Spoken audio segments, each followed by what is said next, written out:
प्यारे बच्चों, आइए हम लोग सिलेबस को आगे बढ़ाते हैं। आगे बढ़ाने का मतलब ये है कि हम लोग क्या करते हैं, आगे बढ़ते हैं। थोड़ा सा थ्योरी का पार्ट है, ध्यान से देखेंगे, कुछ टफ नहीं है, बाकी आसान ही है। हम लोग लास्ट डे स्टडी कर रहे थे क्या, डायलेक्ट्रिक्स के बारे में। हमने बोला था इफेक्ट ऑफ डायलेक्ट्रिक्स क्या क्या होता है, डायलेक्ट्रिक्स का मतलब क्या होता है। अगर हम आपको थोड़ा सा रिकॉल करवाएं तो डायलेक्ट्रिक्स का मतलब ये बताया था कि मैंने ये बताया था कि जो भी कैरेक्टर ऑफ इंसुलेटर होता है ना, उसकी प्रॉपर्टी को इलेक्ट्रॉन को जाने नहीं देगा। क्या कहता है वो, इलेक्ट्रॉन को जाने नहीं देगा। बट जो डायलेक्ट्रिक्स होता है उसका लोकल डिस्प्लेसमेंट होता है in the presence of electric field. क्या होता है, लोकल डिस्प्लेसमेंट होता है in the presence of electric field. That phenomenon is called as dielectrics. उसके बाद एक सेकंड वर्ड आया था स्ट्रेंथ, उसको क्या बोलते हैं, डायलेक्ट्रिक स्ट्रेंथ। इन जनरली डायलेक्ट्रिक स्ट्रेंथ का बेसिक कैरेक्टर होता है वो नॉन कंडक्टर होता है, लेकिन उसका एक सर्टेन लिमिट होता है। उसका क्या होता है, सर्टेन लिमिट होता है। वो उस लिमिट तक ही नॉन कंडक्टर होगा। अगर हम इलेक्ट्रिक फील्ड की उस लिमिट को क्रॉस कर जाए तो क्या होता है, अपना कैरेक्टर लूज कर देता है। कैरेक्टर क्या था, नॉन कंडक्टर होने का, वो क्या बन जाता है, कंडक्टर बन जाता है। उसके बाद हमने देखा था कि एक स्ट्रेंथ आती है जो मैक्सिमम फील्ड होता है, उस फील्ड को हम क्या बोलते हैं, डायलेक्ट्रिक स्ट्रेंथ। फिर हमने उसका यूनिट देखा था volt by meter and then dimension is there. अब उसी कड़ी को हम जब आगे बढ़ाते हैं तो हमें दो टाइप्स का डायलेक्ट्रिक्स पढ़ना होता है। एक होता है पोलर डायलेक्ट्रिक्स, दूसरा होता है नॉन पोलर डायलेक्ट्रिक्स। थोड़े से कंसेप्ट हैं, ध्यान से देखेंगे, दो चार पॉइंट्स होते हैं, बाकी कुछ नया है नहीं इसमें लिखने के लिए। अब सबसे पहले समझ में आते हैं sir what is the meaning of polar dielectrics, it is non polar. तो पोलर का मतलब हमको समझ में आना चाहिए, थोड़ा सा देखेंगे क्या लिखा हुआ है इसमें। इन the absence of external field. अब एक किसका एब्सेंस होगा भाई, यहां पे एक्सटर्नल फील्ड का एब्सेंस होगा। The center of the positive and negative charge do not coincide in this atom or molecules due to asymmetric shape of molecule। अब लग रहा सर ये क्या नया आ गया, asymmetric shape, ओके। अभी हमने देखा था अगर हम दो चार्ज की बात करें, दो चार्ज की बात करें, अगर कोई एक पॉजिटिव चार्ज होता है, एक निगेटिव चार्ज होता है, क्या होता है, एक पॉजिटिव दूसरा क्या होता है, अगर हमारा पॉजिटिव चार्ज हो दूसरा क्या हो, निगेटिव चार्ज हो, इस केस में हमको पता है by the law of Coulomb's जो आपने पढ़ा है, अगर ये L डिस्टेंस पे होता है, due to their inner character force of attraction will prevail. क्या होता है, फोर्स ऑफ अट्रैक्शन होता है, ओके। सर ये तो दो पॉइंट चार्ज की बात कर रहे थे, लेकिन हम लोग बात किसी कर रहे हैं, डायलेक्ट्रिक्स की बात कर रहे हैं। डायलेक्ट्रिक्स मींस क्या, किसी भी मॉलिक्यूल्स। अब मॉलिक्यूल्स समझ के बाद हमको केमिस्ट्री याद आना चाहिए। सर ये क्या है, एटम या मॉलिक्यूल, क्या ये एटम या मॉलिक्यूल है। तो मॉलिक्यूल का आप स्ट्रक्चर देखेंगे तो क्या होता है, एक अगर इस एंड पे प्लस हो तो साथ में साथ एक नेगेटिव एडजस्ट करता है। इस एसिमेट्रिक रीजन के कारण इसमें दोनों कॉन्साइड नहीं करते। बोलोगे क्यों कॉन्साइड नहीं करते, क्यों, हमको पता है किसी भी मेटेलिस्टिक बॉडी में positive as well as negative charge adjust रहता है, कब, जबकि उस पे कोई एक्सटर्नल फील्ड नहीं हो। अब बोलोगे फील्ड कैसी की बात है, अगर हम सिंपल इलेक्ट्रोस्टैटिक पॉइंट व्यू से देखें, अगर दो चार्ज होगा, फोर्स ऑफ अट्रैक्शन होगा, फोर्स होगा तो फील्ड भी जनरेट होता है। अगर हम एक्सटर्नल फील्ड को हटा दें, अगर हम एक्सटर्नल फील्ड को हटा दें तो क्या होता है, इसमें सेंटर और पॉजिटिव और नेगेटिव कोई कोलिजन नहीं होता है। अब देखो, बोला सर कोलिजन क्यों नहीं होता, अगर अट्रैक्शन होता तो ये नेगेटिव क्या करता, इससे आके कोलाइड कर जाता। लेकिन थोड़ा सा एक डीप कंसेप्ट केमिस्ट्री को डिस्कस करते हैं। अगर आपको ये पॉइंट एटम और मॉलिक्यूल्स का थोड़ा सा चर्चा करना हो तो क्या समझेंगे। सर मॉलिक्यूल्स में क्या, एक न्यूक्लियस होता है, क्या होता है, न्यूक्लियस होता है, उस न्यूक्लियस का अपना रेडियस होता है। आपने केमिस्ट्री में पढ़ा है एटॉमिक स्ट्रक्चर में। हमको पता है कि एक बोर ऑर्बिटल होता है, बोर्स ऑर्बिटल आपने देखा होगा, ये न्यूक्लियस होता है और इसके अराउंड इलेक्ट्रॉन क्या करता रहता है, चक्कर लगाता रहता है। इलेक्ट्रॉन क्या करता है, चक्कर लगाता रहता है। अब क्वेश्चन ये है, सर इलेक्ट्रॉन यहां पे जा रहा है, क्या कर रहा है, इलेक्ट्रॉन रिवॉल्व कर रहा है इस पे, इस पर्टिकुलर सर्कल पार्ट। अब इलेक्ट्रॉन रिवॉल्व कर रहा है। अगर हम एक ऑर्डिनरी लेंस से देखें, ऑर्डिनरी मतलब क्या होता है, सिंपल सी बात करें, बोलेंगे सर ये एक पॉजिटिव चार्ज है और ये एक नेगेटिव चार्ज है। इसका बेस कैरेक्टर ये है कि ये नेगेटिव चार्ज पॉजिटिव चार्ज की ओर आना चाहिए। जब ये आएगा तो एक मैक्सिमम चांस है कि फोर्स जनरेट होगा। फोर्स जनरेट होगा तो क्या होगा, ये चार्ज कोलाइड कर जाएगा, ये हमें लगता है। लेकिन एक्चुअली में ऐसा नहीं होता है। थोड़ा सा रीजन है, क्यों, क्योंकि न्यूक्लियर फोर्स होता है, this is greater than electric force and greater than gravitational force. ये ऑर्डर हम बेसिकली पढ़ते हैं। न्यूक्लियर फोर्स जो होता है, एनएफ का मतलब होता है न्यूक्लियर फोर्स, एंड ईएफ मतलब इलेक्ट्रिक फोर्स एंड जीएफ मतलब ग्रेविटेशनल फोर्स। आपको समझ में आ गया होगा। अब ये तीनों फोर्स का कॉम्बिनेशन कुछ इस तरीके का है कि इसके कंपेयर में फोर्स बहुत बड़ा होता है, इसलिए इस सर्कमस्टांस में ये फोर्स न्यूक्लियर फोर्स प्रिवेल कर जाता है और इसको कोलाइड नहीं होने देता है। अब देखो सर, पॉइंट का मतलब था नो एक्सटर्नल फील्ड, ओके। अगर बाहर से इसको कोई फोर्स नहीं करे, जिससे मान लो बाहर से उसको फोर्स नहीं करे, उसके समय क्या होगा, इसका कोलिजन नहीं होगा। तो हमको पता है दो रीजन, आगे डिस्कस करेंगे नेक्स्ट पॉइंट में। तो क्या होगा, in the absence of electric field positive and negative charge according to their own character, क्या होता है दोनों का अट्रैक्ट करने का कैरेक्टर होता है, वो डू नॉट कॉन्साइड, मतलब क्या होता है, कोलिजन नहीं करेगा। इन दिस एटम जो कि हमने ड्रॉ किया और molecules is same due to asymmetric shape. आप बोलोगे sir what is the meaning of asymmetric shape, ये ऑर्बिटल में है, इक्वल डिस्टेंस पे है। Size of proton and size of electron is matter because there is lots of proton is there. यहाँ क्या बहुत सारे प्रोटॉन होता है न्यूक्लियस में, बट एक इलेक्ट्रॉन बेचारा अकेला उस सर्किट पे उस ऑर्बिट पे क्या मूव करता रहता है। तो इस दोनों का साइज में क्या होता है, डिफरेंस होता है। जो नेक्स्ट पॉइंट देखते हैं sir, etch molecules have permanent dipole moment, okay. Sir एक नया वर्ड मिल गया, permanent dipole moment, okay. Sir समझ में आया मुझे। अगर आप फिजिक्स की बात करें, इसको केमिस्ट्री में भी पढ़ना पड़ता है, अगर आप फिजिक्स में पढ़े तो हमने पढ़ा था डाइपोल मोमेंट वो होता है एक निगेटिव चार्ज दूसरा पॉजिटिव चार्ज, अगर वो वेरी वेरी स्मॉल लेंथ पे, वेरी वेरी स्मॉल लेंथ पे हो, तो यहां से जाता हुआ एक डायरेक्शन P रिप्रेजेंट करता है। P को हम लोग क्या बोलते हैं, डाइपोल बोलते हैं। अब देखो P डाइपोल होता है, फॉर्मूला होता है P एक वेक्टर क्वांटिटी है Q into L, L is the displacement of negative to positive charge और the direction of displacement is always -2 plus होता है। तो आपको यहां से एक चीज समझ में आया सर, इसमें होता क्या है, परमानेंट क्या होता है, न्यूक्लियस डाइपोल मोमेंट होता है। अब ये डाइपोल मोमेंट समझ में आया। अब देखेंगे हमेशा जब इस पर्टिकुलर पाथ पे ये मूव करता रहेगा, always the direction of electron क्या होगा, हमेशा सेंटर्ड में होगा।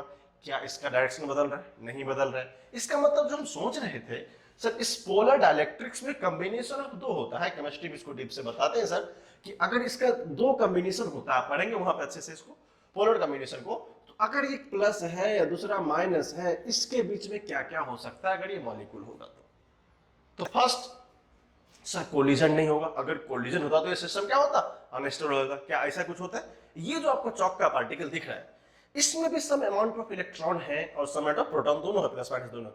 क्या अगर दोनों ने कोलिजन कर ली तो क्या ये अपना स्टेट रख पाएगा, क्या नहीं रख पाएगा। इसका मतलब अगर इसका स्टेट रिमेन्स स्टेट कर रहा है या रह रहा है, इसका मतलब इसमें क्या होगा, परमानेंट मॉलिक्यूल्स होगा। कौन सा, डाइपोल मोमेंट, जो हमने लास्ट ऑफ इलेक्ट्रोस्टैटिक में पढ़ा था। -2 पॉज प्लस जाने में जो डायरेक्शन होता है P = Q × L होता है। That is the second point. Third है dipole moments is randomly oriented, okay. अब चलो रैंडम मतलब क्या होता है, क्या डायरेक्शन फिक्स करते नहीं, सम टाइम इलेक्ट्रॉन यहां होता है, सम टाइम यहां होता है, सम टाइम यहां होता है, सम टाइम यहां होता है। Direction is always directed towards nucleus और सेंटर, बट क्या होता है इसको हम रैंडमली करते हैं, कभी यहां पे चेक किया, कभी यहां पे चेक किया, कभी यहां पे चेक किया, कभी यहां पे चेक किया, उस कंडीशन पे डिपेंडेंस नहीं होता है। So the average dipole moment, अब ध्यान से देखेंगे, एवरेज डाइपोल मोमेंट पर unit volume of polar dielectrics, okay. कौन सा है ये, इस डाइलेक्ट्रिक्स में इन एब्सेंस ऑफ इलेक्ट्रिक फील्ड 0 होता है, ओके। सर समझ में आया।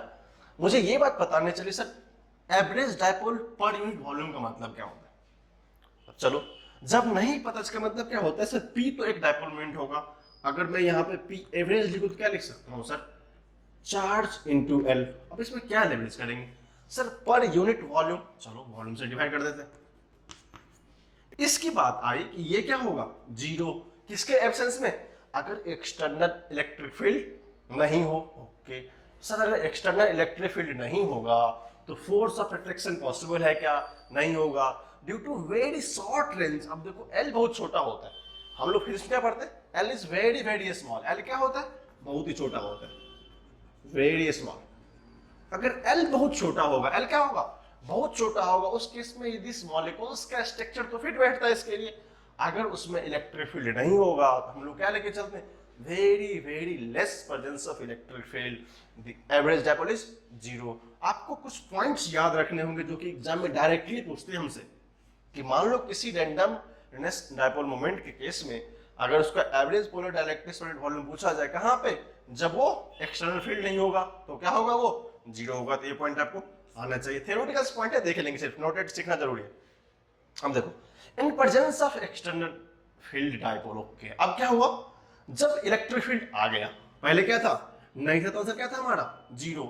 अब जब आ जाएगा तो dipole tends toward A line in the direction of the field. अब देखो, अब देखा था सर, निगेटिव से पॉजिटिव जाना चाहती है, फोर्स इधर है तो फील्ड भी इधर होगा। अब देखो, जब फील्ड इधर होगा तो हमने क्या देखा, direction of dipole negative to positive, क्या सेम डायरेक्शन अलाइन हो गई, ये हमारा फिजिक्स था। अब देखो क्या कहना है इसका, कि जब इलेक्ट्रिक फील्ड प्रेजेंट हो जाए, तो डायपोल जो होता है उसका डायरेक्शन किधर होता है, वो अपनी डायरेक्शन को डायरेक्शन ऑफ इलेक्ट्रिक फील्ड के साथ कर लेता है। अब मानो अगर इलेक्ट्रिक फील्ड इधर था, एक एग्जांपल थोड़ा सा अलग वाला लूं, ये माइनस है, ये प्लस है, अगर इलेक्ट्रिक फील्ड इधर, डायपोल भी क्या होगा, इधर ही होगा। तो जिधर उसका इलेक्ट्रिक फील्ड का डायरेक्शन होगा वो अपने साथ अलाइन कर लेगा। कुछ एग्जांपल से आप ध्यान से देखेंगे, ये केमिस्ट्री एग्जांपल, H2O, सबका नाम सुना है सर, वाटर का मतलब होता है H2O, ओके। अब सोचते हैं हम, सर ये है O, ये उसका डायग्राम है, और ये है H। सबको पता है ऑक्सीजन के पास H के पास क्या होता है, एक होता है, इसके पास भी एक होता है। अब देखो सर, ऑक्सीजन O2 माइनस होगा, अगर हम इसको करें H प्लस O2 माइनस। अब देखो यहाँ पर दो लोन पेयर होगा, ये इसके साथ रिएक्शन करेगा, इसके साथ रिएक्शन करेगा, क्योंकि सिंगल बॉन्ड दो तो बना नहीं सकते। अब जो ये डायग्राम जो बना, हमको पता है this is follow the negative, क्या होता है, इसको पार्शियल नेगेटिव मानो तो डेल्टा माइनस। अब क्या होगा, हमने क्या सीखा है केमिस्ट्री में, क्या होता है केमिस्ट्री में बताया जाता है, ये +2 माइनस जाता है डायपोल, केमिस्ट्री में +2 माइनस जाता है, बट इन फिजिक्स ये रिवर्स होता है, ये क्या होता है -2 प्लस आता है। तो इस तरह का डायपोल होगा कब, अगर इलेक्ट्रिक फील्ड प्रेजेंस होगा। अगर इलेक्ट्रिक फील्ड नहीं होगा तो क्या होगा, वो सिंपल रहेगा। सिमिलरली आप बहुत सारे अल्कोहल हैं, अल्कोहल का जो स्ट्रक्चर होता है, आप उसको लिखना चाहें, होता है ROH, R को एल्कलीन होता है, OH क्या होता है, उससे ग्रुप होता है। आप इसका भी डायग्राम बनाएंगे तो यहाँ पे क्या होगा, वो नेगेटिव से पॉजिटिव आएंगे, यू नो HCl। अब HCl में क्या होता है, इसका भी डायग्राम ड्रॉ करेंगे, इससे क्या होगा, जो डायपोल मोमेंट का डायरेक्शन होगा along the negative to positive, तो फील्ड भी क्या होगा, उधर ही होगा। अब देखो HCl, H के पास भी एक, Cl के पास भी क्या होता है, एक, दोनों ने बॉन्ड बनाया। सर कौन सा नेगेटिव, ये हो गया हमारा डेल नेगेटिव, क्या हो गया, डेल पॉजिटिव। अब केमिस्ट्री में क्या होता है, केमिस्ट्री में ऐसा होता है मोमेंट, बट हम लोग क्या पढ़ते हैं इन फिजिक्स -2 प्लस, ध्यान रखेंगे ऑर्डर कैसा होता है। तो क्या होता है, इस तरह का डायरेक्शन में दिखा। सिमिलरली फॉर NH3, आप एक N बनाएंगे, N के पास कितना होता है 3, देख लो इधर NH3 होगा ये। अब N के पास 3 फ्री इलेक्ट्रॉन्स हैं, तो 3 H को लिख लो, H H H, एक इधर एक इधर एक इधर, सब बॉन्ड बनाएंगे।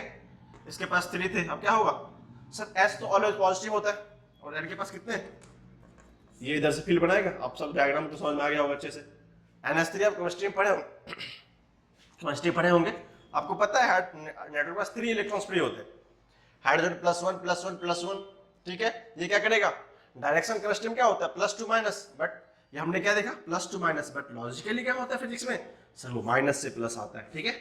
ये हमने पहले क्या ड्रॉ किया था, पहले केमिस्ट्री में बताया जाता है कि जो डायपोल मोमेंट का डायरेक्शन क्या होगा, वो होता है +2 माइनस, बट फिजिक्स क्या बताता है, फिजिक्स में -2 प्लस होता है। This is the minus and and this is the plus and. और ऐसे बहुत सारे एग्जांपल अवेलेबल जिसे हम समझ सकते हैं।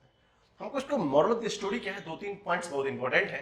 एक ये होता है कि परमानेंट डायपोल मोमेंट्स क्या होगा, और दूसरा है कि ये जीरो होता है in the absence of electric field. Why, point volume के चेंज कॉर्डर को देख लेंगे, और कुछ एग्जांपल्स होते हैं नीट एग्जाम में, हमको सिंपल एग्जांपल पूछ लेते हैं, किस केस में direction of electric field presence वाले डायपोल मोमेंट का अलाइन किसके साथ करेगा, अलाइन किधर करेगा, जिधर उसका फील्ड होगा, डायरेक्शन ऑफ फील्ड। आप कैसे लिखते हैं, you know the dipole moment, -2 plus always लिखते हैं।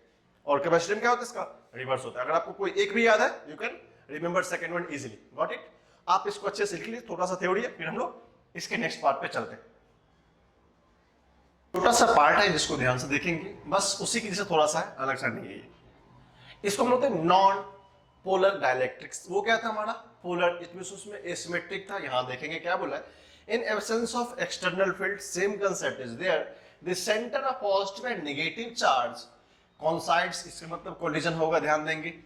क्यों कोलिजन होगा, इन द एटम्स और molecule, because they are symmetric. अब कंसेप्ट आया कि अगर दो भी चार्ज, सिमेट्री का मतलब क्या था, इक्वी डिस्टेंसेस होंगे, तो जो भी एटॉम का स्ट्रक्चर होता है, आप सॉलिड स्टेट उसको डीप से पढ़े होंगे, कि जो उसका स्पेसिंग पॉइंट होता है, अगर सबका इक्वी डिस्टेंस हो, इलेक्ट्रिक फील्ड अवेलेबल नहीं हो bye there motions, both charge available for this attractions.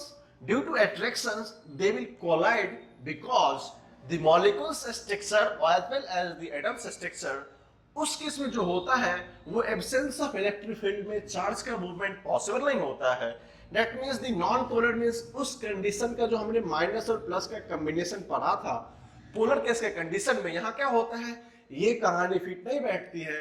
और उस कंडीशन में ड्यू टू सिमेट्रिक, अब देखो एसिमेट्रिक में क्या होगा, अगर मैं इसको मान लो equal number of proton and equal number of neutron electron is available in both side, that means कि ये इलेक्ट्रॉन्स इस प्रोटॉन को अट्रैक्ट करेगा, अट्रैक्ट का मतलब डिस्टेंस सेम हो, न्यूक्लियर रेडियस करेक्ट हो, उस दोनों को चेंज होने पे अपन क्या करते हैं, इसका सिमेट्रिक ढूंढ लेते हैं। जब सिमेट्रिक मिलेगा तो उस केस में इसका क्या होगा, कॉन्सेशन हो जाएगा। किस केस में, जब वो नॉन पोलर होगा। सिंपल सा स्टेटमेंट बस याद रखना है। इसमें एक इंपॉर्टेंट पॉइंट है जो आप इस पे स्टार लगा लेंगे, the dipole moment is zero in normal state. आपके एग्जाम में अगर कभी डायरेक्टली क्वेश्चंस पूछ ले, in non polar dielectrics dielectric dipole moment is zero in what conditions, अगर नॉर्मल कंडीशन का डाइलेक्ट्रिक स्टेट पूछेगा वो क्या होता है, zero, and in other case that is non zero. In other case that is, हम लोग लास्ट में क्या देखा था, परमानेंट डाइलेक्ट्रिक आया था, moment dipole moment last case में आया था ना, परमानेंट डाइलेक्ट्रिक मोमेंट्स आया था, उसको जब हमने देखा वो क्या था, that is the ordinary condition. But यहाँ क्या है, इन नॉर्मल स्टेट में ये जीरो होता है, कौन सा वाला, पोलर डाइलेक्ट्रिक्स। ये एक पॉइंट हो आपको एग्जाम में, लेकिन थ्योरेटिकली आ सकता है, ठीक है। नेक्स्ट है, in the presence of external field they acquire induced dipole moment. अब थोड़ा सा इसको केमिस्ट्री से कोरिलेट करते हैं क्योंकि फिजिक्स में होता हमको पढ़ना नहीं है। देखो आप सबको पता है कि सर दो स्ट्रक्चर होते हैं, एक होता है Cl माइनस और Cl2 को हम ऐसे से लिख सकते हैं, व्हाट इट समाउ। अगर आप दूसरे स्ट्रक्चर की बात करें, अगर इसके आसपास में बोला कि अगर प्रेजेंस हो जाए इलेक्ट्रिक फील्ड, ओके सर कैसे आएगा, अभी हमको फिजिक्स में ये पता है कि अगर ये प्लस होगा, अगर ये माइनस होगा तो ठीक है, अट्रैक्शन होगा इस पे, किधर पे, पॉजिटिव साइड की ओर, तो यहाँ पे हमको फोर्स मिल जाएगा, फोर्स मिल जाएगा तो फील्ड मिल जाएगा। बट इन मॉलिक्यूल्स में कैसे होते हैं आप देखेंगे ध्यान से। मान लो हमने एक मॉलिक्यूल्स लिया HCl, अब सबको पता है सर H वाला पार्ट क्या होता है, पार्शियली पॉजिटिव होता है, थोड़ा सा टर्म होता है केमिस्ट्री का, देख लेंगे, delta L plus and delta minus. अब देखो अगर यहाँ पे इंड्यूस्ड फील्ड अवेलेबल है, कैसे सर डायपोल कहाँ पे है, कहाँ पे है, हमको पता है कि फील्ड नेगेटिव से पॉजिटिव लेंगे according to direction due to attraction. But chemistry में क्या होता है, रिवर्स होता है। कैसे, हम लोग पॉजिटिव से नेगेटिव लेते हैं, बट फिजिक्स क्या सिखाता है हमें कि हमको नेगेटिव से पॉजिटिव जाना है। अब बात चलो, अब जब इसको करीब लेके आएंगे तो ये इसको फील्ड जनरेट करके देगा। जब ये फील्ड जनरेट करके देगा उस केस में क्या होगा, ये अपना कैरेक्टर चेंज करेगा। क्या करेगा, कैरेक्टर चेंज करेगा। अब दोनों एक दूसरे को, यहाँ पर जब नेगेटिव चार्ज होगा तो यहाँ पे एक नया सा डेल पॉजिटिव इंड्यूस्ड हो जाएगा। मतलब क्या होता है, इसको देख के ये चार्ज एडजस्ट करेगा। हाउ, कि जब यहाँ फील्ड होगा तो इसको इसके कैरेक्टर के अकॉर्डिंग काम करना पड़ेगा। क्या हुआ, यहाँ अगर डेल्टा माइन प्लस होगा तो यहाँ क्या हुआ, एक नया सा डेल्टा माइनस आ जाएगा। तो क्या हुआ, इसने एक नया इलेक्ट्रिक फील्ड इंड्यूस्ड किया, sorry in presence of electric field किसने क्या किया, नया डायपोल मोमेंट इंड्यूस किया, that is called induced dipole moment. अब बोलोगे sir what is the meaning of induced dipole moment. Sir simple dipole moment तो मुझे पता था कि कोई नेगेटिव चार्ज से प्लस चार्ज में अगर छोटा सा डिस्टेंस L होता था तो according to the direction of electric field P is the same direction, ये पता है अपने को। अब इंड्यूस का मतलब क्या है, ये कुछ नहीं कर रहा है, ये कुछ नहीं कर रहा है, जस्ट लाइक सेम जो हमने Cl और Cl माइनस की बात करी, ये माइनस। अगर यहाँ पे हम फील्ड लेके आ जाए, अगर यहाँ पे हम फील्ड लेके आ जाए, क्योंकि हमने क्या लिखा, इन नॉर्मल केस जीरो होता है। अब जीरो का मतलब क्या होगा, कुछ नहीं होगा ना, नॉर्मल का मतलब जीरो होता है। अगर एक ऑर्डिनरी कंडीशन लेके आ जाए जहां क्या होगा, हम फील्ड को प्रोवाइड करेंगे। ओके, जब फील्ड आएगा तो फील्ड क्या करेगा, एक इंड्यूस्ड करेगा जो dipole moment, due to this presence of field is called induced dipole moment. तो इस स्ट्रक्चर से हमें पता चला HCl में माइनस था, ये इसको इंड्यूस करेगा, क्या करेगा, ये यहाँ पे डेल्टा प्लस जनरेट होगा और ये क्या होगा, delta minus. That's why the direction of moment is work. तो हमको पता चला in presence of electric field they acquire a dipole moment that is called induced dipole moment, बहुत सारे एग्जांपल है केमिस्ट्री के, ऑक्सीजन हो गया, नाइट्रोजन हो गया, ऑक्सीजन हो गया, benzene, methane, CH4, N2O2, C6H6, बहुत सारे एग्जांपल है, आप इसको देख सकते हैं। थोड़ा सा पार्ट है, थ्योरेटिकल है, लगेगा थोड़ा सा लगे, बट क्या करेंगे, हमको एग्जाम्स में छोटे छोटे क्वेश्चंस आते हैं, जैसे आपको ये क्वेश्चन यहाँ से बन सकता है, और कुछ एग्जांपल्स भी आते हैं। नीट के एग्जाम में तो सिर्फ एग्जांपल्स पूछ लेते हैं, कौन सा चीज पूछेगा। फिजिक्स में आने के चांसेस बहुत कम होते हैं, but in case you have to remember, ठीक है। थोड़ा सा बोर्डिंग पार्ट लग रहा होगा आपको, टेंशन मत लीजिएगा, क्या करेंगे, इसको पढ़ना तो है, सिलेबस की बात है, इसलिए पढ़ लेंगे इसको, ठीक है। और थोड़ा सा थ्योरी है और थोड़ा सा केमिस्ट्री भी। सर फिजिक्स में केमिस्ट्री किधर से आ जाते हैं कभी कभी, इसलिए हमें थोड़ा सा रिलेशन याद होना चाहिए। अगर आपको केमिस्ट्री भी इसकी आती है तो आप यहाँ से आसानी से सीख सकते हो, बट डायरेक्शन क्या होना चाहिए, अलग होना चाहिए, ठीक है। छोटा सा पॉइंट है, लिख लो, फिर हम लोग आते हैं फिजिक्स में, बहुत सारा केमिस्ट्री हो गया। अब देखिए जो नेक्स्ट कंसेप्ट है वो भी थोड़ा सा मैथमेटिक्स से जुड़ा है, इसको फिजिक्स हम लोग कनेक्ट कैसे करेंगे वो देखेंगे, बाकी डेफिनेशन आप लिख लेंगे इसको, मैं बता दूं, प्रेडिक्ट कर दूं, बाकी इसका जो मैथमेटिकल पार्ट होगा, जो डायग्रामेट्रिक पार्ट, उसको मैं डिस्कस करूंगा, ठीक है। आप तो पहले क्या करेंगे, इसको पॉज करके सारे थ्योरी को लिख लेंगे, जस्ट डेफिनेशन है, बोर्ड एग्जाम में कभी कभी आ जाते तो हमको सीखना चाहिए, ठीक है। दो कंसेप्ट है, एक होता है कंसेप्ट ऑफ पोलराइजेशन, होता है क्या, एग्जाम में अगर कभी आ जाए, what is the meaning of polarization in physics not in chemistry, इसको दो जगह पढ़ते हैं, जनरली आपको मैं डिस्कस करूं तो ये पोलराइजेशन एक्चुअली आता है सबसे पहले वेव ऑप्टिक्स में, जहां पढ़ेंगे हम लोग रे ऑप्टिक्स के लास्ट वाले पार्ट पे पोलराइजेशन पढ़ते हैं, उसका पोलराइजेशन अलग होता है, but in case of dielectrics उसका पोलराइजेशन कुछ अलग होता है, ठीक है। तो हम लोग यहाँ पे पढ़ते हैं, कभी कभी बोर्ड एग्जाम में आ जाता है, उसको डिस्कस करेंगे, ये डेफिनेशन हमें याद होना चाहिए इन case of board examination, this vector is also important for board examination, and this example I will discuss from here. यहां से जो इंपोर्टेंट पार्ट है हमारा, जो कंपटीशन पॉइंट ऑफ व्यू का होता है, जिसको हम मैथमेटिकली डिस्क्राइब करेंगे, पहले क्या करते हैं, डेफिनेशन एक बार सीख लेते हैं, ठीक है। अब चलो, the alignment of dipole of permanent or induced dipoles in the direction of applied electric field is called polarization। मतलब अगर सरल भाषा में बात किया जाए अपनी हिंदी भाषा में, क्या होता है वो, कहने का मतलब ये है कि अलाइनमेंट मतलब क्या, सर अगर ये माइनस था, अगर ये प्लस था, सबको लगा सर फील्ड इधर होगा, तो फील्ड क्या होगा, पी भी इधर होगा। अगर इसमें दो टाइप के क्या होता था, हो सकता था, पहला क्या सर, या तो परमानेंट डायपोलमेंट आ जाए या टेम्पोररी या इंड्यूस आ जाए, जो हमने एग्जाम्पल में करके बताया था। उस प्रोसेस में अगर उसके साथ डायरेक्शन को अलाइन करता है, the direction of dipole moment in the direction of electric field, इसे कहने का मतलब है direction of dipole moment in the direction of electric field, तो वो जो प्रोसेस होता है उसको हम लोग बोलते हैं पोलराइजेशन। तो कैसे समझेंगे, सर जब भी कौन सा परमानेंट या इंड्यूस्ड, उसको हम लोग टेम्पोररी बोल सकते हैं, इंड्यूस्ड डायपोल अपने आप को अलाइन करता है, कैसे, अगर मान लो ये हमारा माइनस और प्लस का एरिया था, अगर इलेक्ट्रिक फील्ड इधर है, तो डायपोल जब भी उसके डायरेक्शन में अलाइन कर जाएगा, तो ये जो प्रोसेस होता है डायलेक्ट्रिक्स का, that is called polarization. Simple definition है, उसको सुनिया नहीं होता है। अब सर डायरेक्शन की बात आ गई, ओके, तो इसका एक वेक्टर भी होता है, जो उसका क्या नाम है, पोलराइजेशन वेक्टर, डिस्कस करें उसको डिप में। अब कभी कभी क्या होता है, छोटे छोटे क्वेश्चन की बात करें तो कभी पूछ लेगा what is the polarization vector, तो क्या है, it is the vector quantity. इसमें सर क्या नया है, ये तो ऑलरेडी यहाँ लिखा हुआ, बट हमें लिखना है, लिख दिया इसलिए जरूरी है, ठीक है। which describes, क्या करता है, ये वो बताता है the extent in which molecules of dielectrics become polarized। ये क्या बताता है, ये वेक्टर क्या बताएगा कि कितना हद तक या किस लेवल तक उस मॉलिक्यूल्स का डायलेक्ट्रिक पोलराइज हो गया। इसका मतलब क्या हो गया होगा, वो उसका डायरेक्शन के साथ अलाइन हो गया होगा। ये क्या बताता है, अभी हमने देखा सर पोलराइजेशन का मीनिंग ये होता है, बट ये जो पोलराइजेशन वेक्टर वो क्या बताता है, ये एक एक्सटेंट तक, एक लेवल तक बता देता है कि ये मॉलिक्यूल्स, जो भी मॉलिक्यूल्स है, वो कितना हद तक उसके साथ किधर इलेक्ट्रिक फील्ड साथ अलाइन हो गया। आगे क्या लिखा है, बाय एन इलेक्ट्रिक फील्ड और get oriented in the direction of field, या तो उसको इलेक्ट्रिक फील्ड ने अपने पास किया होगा, नहीं तो उसको लाने की कोशिश कर रहा होगा। This is the basic definition, ठीक है। अब हमको ये अच्छे से आना चाहिए। अब क्या होता है, इसको हम लोग वेक्टर पी से रिप्रेजेंट करते हैं, होता क्या है ये, अब मैथमेटिकल किसी को हम डिस्कस करेंगे डीप में। द डायपोल मोमेंट पर unit volume of A dielectrics, ये क्या होता है, डायपोल मोमेंट पर unit volume of A dielectrics, इसको डिफाइन करते हैं एनपी। अब बोलोगे सर दोनों तो सेम ही है, तो बस मान लेते हैं इसको हम लोग कैपिटल पी, उसको मान लो छोटा सा पी, थोड़े से चेंज होने के लिए, ठीक है। इसको हमने क्या किया, छोटा सा पी और कैपिटल पी है। तो ये जो पोलराइजेशन वेक्टर था वो क्या होता है, n times of p, p क्या डायपोल मोमेंट, सर n क्या होता है, नंबर ऑफ एटम पर यूनिट वॉल्यूम ऑफ डायलेक्ट्रिक्स, कितना एटम उस पर्टिकुलर वॉल्यूम में जाएगा वो है, और p क्या है, dipole moment of atom, simple सी बात है। इसको डिस्कस करेंगे। इसका इंटू होता है coulomb by metre square and dimension this, कुछ नया नहीं है।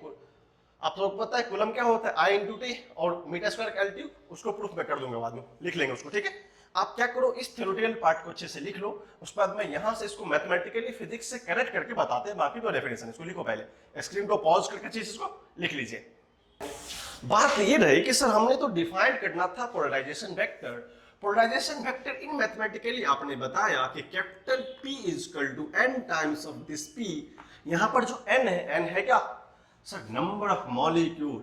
n क्या है, नंबर ऑफ मॉलिक्यूल, या एटम लिखा है ना, number of atom, number of atom पर यूनिट वॉल्यूम।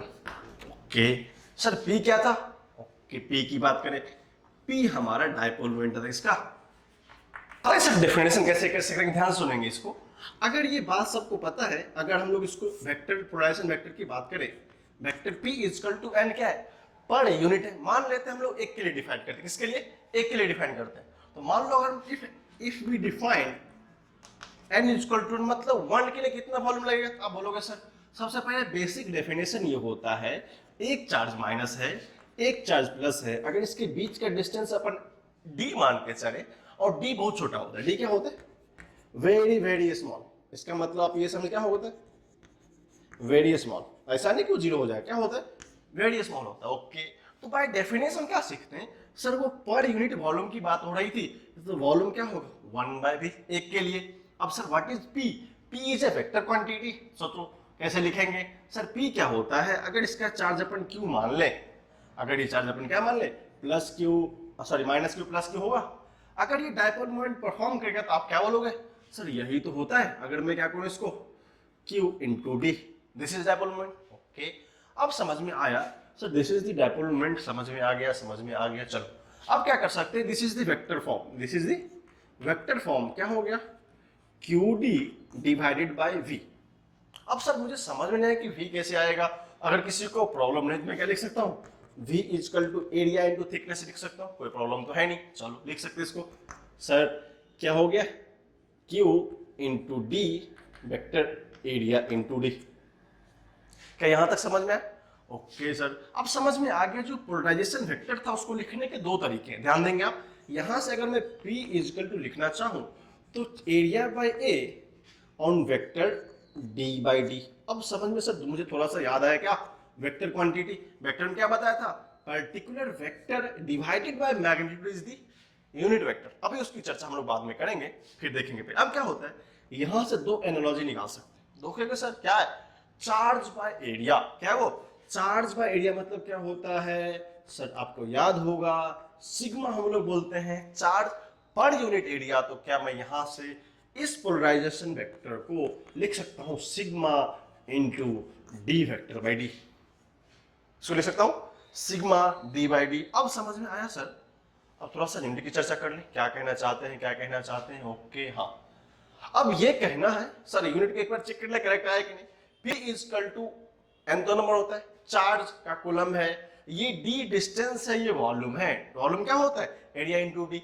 एक d को एक d ने मारा, क्या बचा, कूलम बाय मीटर स्क्वायर। आप वहां से निकाल सकते हैं, मैं यहां से फिर से लिख दूं, बाकी आपने लिखा होगा। तो क्या होगा, अगर P इज इक्वल टू आ गया charge by volume into area, volume is equal to क्या होगा, d बाई डी। एक तो d यहां से हट जाएगा, क्योंकि मैं इसको a इंटू डी लिखूंगा, तो क्या होगा, एक d यहां हटाना, क्या बचा, चार्ज बाय एरिया। चार्ज क्या होता है, कूलम, एरिया कितना होता है, मीटर स्क्वायर। तो डायमेंशन क्या होगा, कूलम का I into T, A T M square L2 minus 1। ये लिख लेंगे, कभी कभी एग्जाम में स्ट्रिक्टली पूछ लेते हैं डायमेंशन, ठीक है, मैं इसको अलग बता दिया था। अब मैथमेटिक्स पार्ट में आए थे सर, मैथमेटिक्स में हमने सीखा कि P is equal to a vector. जो पोलराइजेशन आया था वो कुछ इस तरीके का आ गया, क्या, अगर किसी सरफेस चार्ज डेंसिटी, इसका मतलब क्या होता है, ये सरफेस चार्ज, इसको क्या बोलते हैं, सरफेस चार्ज डेंसिटी। अगर उस पर्टिकुलर किसी भी सरफेस पे ये अगर डिस्क्राइब होगा या एस्टेब्लिश होगा, उस केस में जो वेक्टर का कंटेंट आएगा sigma D by D, that is called as vector of polarization. ये हमारा एक्चुअल मैथमेटिकल फॉर्म होता है। अगर हमें कभी भी इस तरह क्वेश्चंस आए, we can apply this concept, but this is the better understanding because you know D. अब डी क्या बोलोगे sir, this is the displacement vector, कहां से कहां तक का, you know dimension, you can try. Direction X होगा लिख सकते हैं, मैग्नीट्यूड पता है लिख सकते हैं, सिग्मा पता है, अगर सिग्मा रहेगा तो चार्ज एरिया दिया रहेगा। क्या हम इसको अच्छे से लिख सकते हैं? आपको यहां तक समझ में है कि what is the polarization vector? वो तो हमारा डेफिनेशन था, बट मैथमेटिकली क्या हुआ? This is for 1। अब देखो अब क्या होता है सर, एन को आपने मान लिया, अगर मान लो 2 3 4 तो क्या होना, सिर्फ डिजिट बदलना था। हम लोग बात किसी कर रहे हैं सर पर यूनिट वॉल्यूम की, तो मान लेते हो 1 होगा, ठीक है। आप क्या करो, इसको अच्छे से लिख लीजिए, this is the more important than all the definition. अभी तक हम लोग सिर्फ डेफिनेशन देख रहे थे, अब हम लोग थोड़ा सा फिजिक्स वाले पार्ट में इंटर किए जहां हमें थोड़ा सा इंटरेस्ट और लगेगा, ठीक है। इसको आप अच्छे से लिखिए क्या क्या कहना चाहता है। अब देखो सर, पोलराइजेशन का वेक्टर हमने पीएच कल 20 पढ़ा, मैं आपको बेसिक एग्जांपल से लेके चलता हूं, ठीक है। सर एग्जांपल हमने क्या पढ़ा था, दो प्लेट होते हैं, ठीक है। अभी तो कैपेसिटर पढ़ ही रहे थे सर। दो प्लेट होता है, इसके बीच में अगर हमको पता है कि यहाँ पे अगर प्लस चार्ज होगा, यहाँ क्या होता है माइनस क्यू होता है, इन जनरल ऐसे चलता रहता है। अगर आपको पता ही होगा यहाँ पे सर इस सरफेस पे प्लस चार्ज बड़ा होता है और इस सरफेस से क्या होता है माइनस चार्ज बड़ा होता है।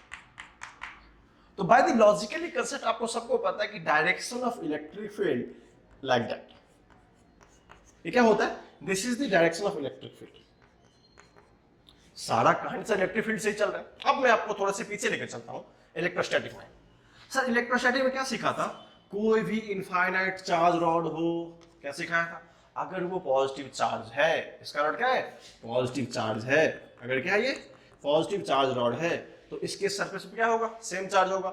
हमने सिखाया था आपको, इसका इलेक्ट्रिक फील्ड का डायरेक्शन यूनिफॉर्मली अगर ऐसे इसका होगा, आप देखेंगे इसको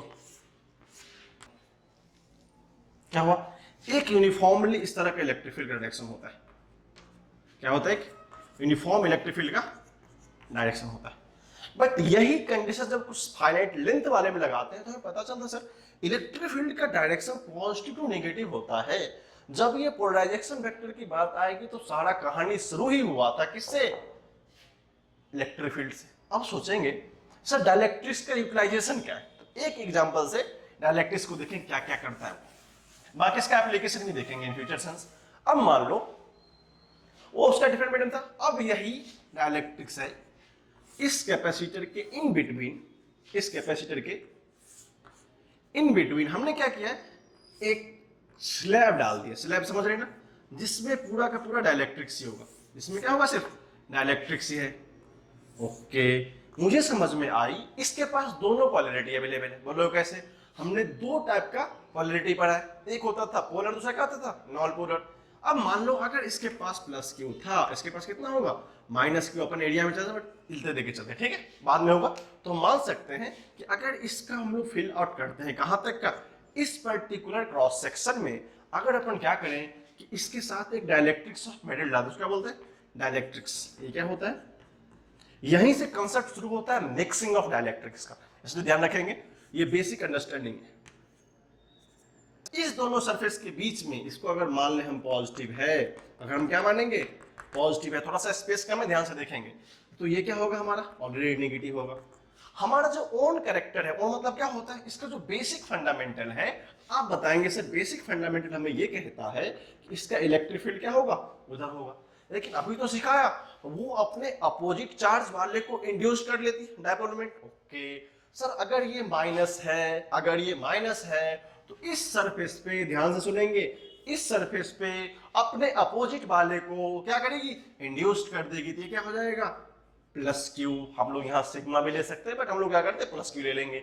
ओके जब यहाँ प्लस क्यू होगा due to all nature of the material, यहाँ क्या आ जाएगा माइनस क्यू। तो आपको समझ में आया सर, इस पर्टिकुलर सरफेस के इनसाइड भी एक फील्ड जनरेट हो जाएगा, that is called induced electric field. उसी को हम किस जानते हैं इंड्यूस्ड डायपोल हम जानते हैं। तो ये हमारा प्लस होगा, ये क्या होगा।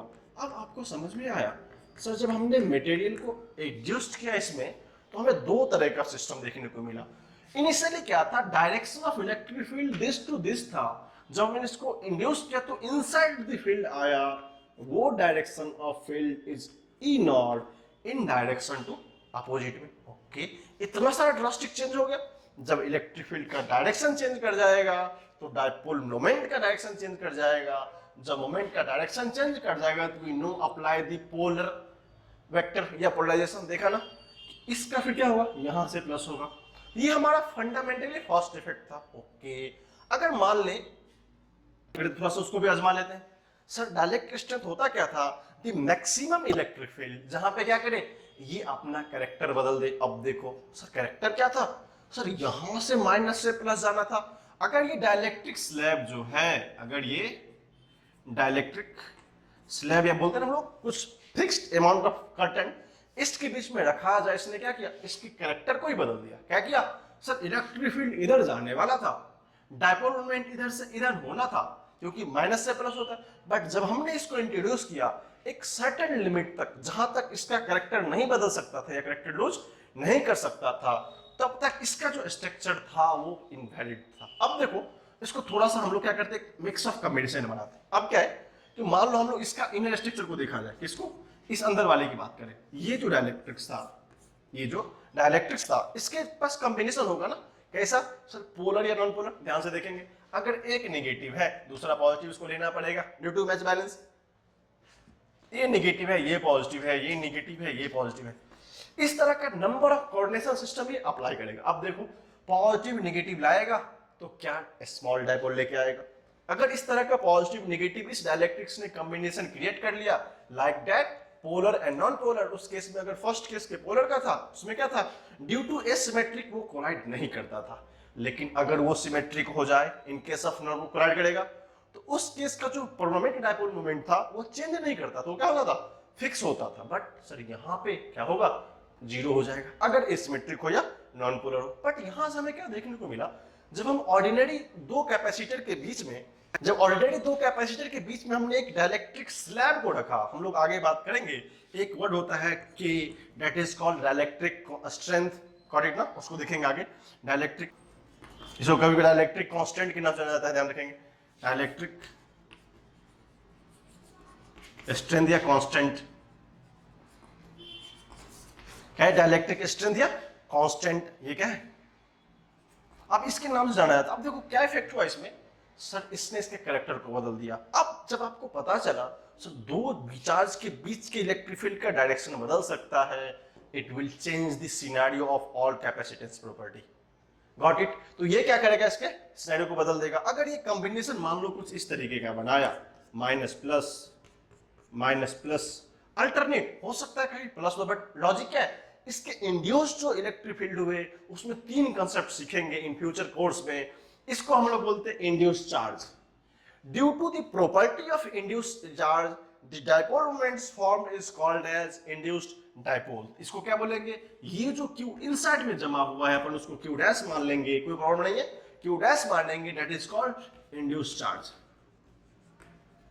इंड्यूस्ड चार्ज ये आया क्यों, because of that the dipole moment which is generated between them is induced dipole moment. The charge is placed in the inside the dielectric slab is called induced charge. और जो इसका strength होगा वो क्या कहलाएगा, डायलेक्ट्रिक स्ट्रेंथ या dielectric constant. तो क्या हमें समझ में आया what is the meaning of dielectrics. हमने जितना थ्योरी में पढ़ा, जितना इंपॉर्टेंस पढ़ा, उसका अल्टीमेट कंक्लूजन ये हुआ कि वेक्टर्स ऑफ डायरेक्शन, इसको वेक्टर्स ऑफ वेक्टर बोलते हैं क्योंकि यहां भी वेक्टर यहां भी वेक्टर, वेक्टर्स ऑफ वेक्टर का डायरेक्शन डिपेंड्स करता है कि सर एक ऑर्डिनरी कंडक्टर की बात करें, parallel plate capacitor, spherical capacitor and in general capacitor, जितने भी कैपेसिटर होते हैं उस केस में इलेक्ट्रिक फील्ड का डायरेक्शन को किस तरह इफेक्ट देता है ये।